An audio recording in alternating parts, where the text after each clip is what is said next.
Une discorde scientifique selon vous, ou est-ce qu'il faut sortir de ce débat? On est sur des faits. Moi, je suis scientifique de formation. Exactement la même avec Jean Bizet. Tout à fait.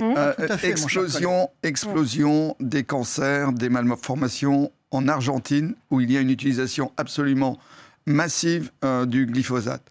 Mais c'est pas Multiplication des problèmes, notamment de leucémie, sur les paysans français. Tout ça, c'est des faits. Tout ça, ce sont des faits. Vous avez peut-être une explication scientifique pour expliquer pourquoi les paysans français, aujourd'hui, ont autant de problèmes. Pourquoi, en Argentine, on a des problèmes aussi énormes. On sait que l'ensemble des pesticides sont aujourd'hui un des grands problèmes en termes de santé publique. Ils sont aussi un des grands problèmes en termes de biodiversité. L'effondrement de la biodiversité en Europe, 80% d'insectes en moins. On sait que les pesticides ont une responsabilité majeure dans cet effondrement qui remet en cause l'agriculture elle-même.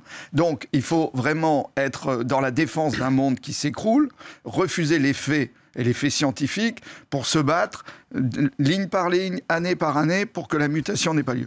Nous, notre question aujourd'hui, et on rejoint le monde agricole, notre question, et je rejoins même Christiane Lambert, je ne vais pas me faire un copain. La présidente de la FNSEA. Qui dit elle-même, attendez, vous ne pouvez pas interdire le glyphosate, on va être inondé par les produits canadiens dans le cadre du CETA qui, eux, ont droit de l'utiliser. Moi, j'entends ce qu'elle dit. Donc, il faut qu'on se remette autour de la table avec Christiane Lambert pour dire, le CETA, ça ne va pas être possible, et il n'y aura pas que sur ce point-là, sur les hydrocarbures, y compris avec la loi qu'on va voter, on va avoir des problèmes d'importation d'hydrocarbures extrêmement chargés en carbone dans le cadre du CETA. Il va falloir y revenir aussi. Donc nous, on est dans l'accompagnement d'une mutation. Je crois que la question du revenu agricole, c'est exactement ce qui vient d'être dit, est au cœur aussi. Donc on est en train d'essayer de faire évoluer, malgré les résistances et les conservatismes, vers un monde où les paysans iront mieux, gagneront mieux leur vie et où les consommateurs seront mieux nourris.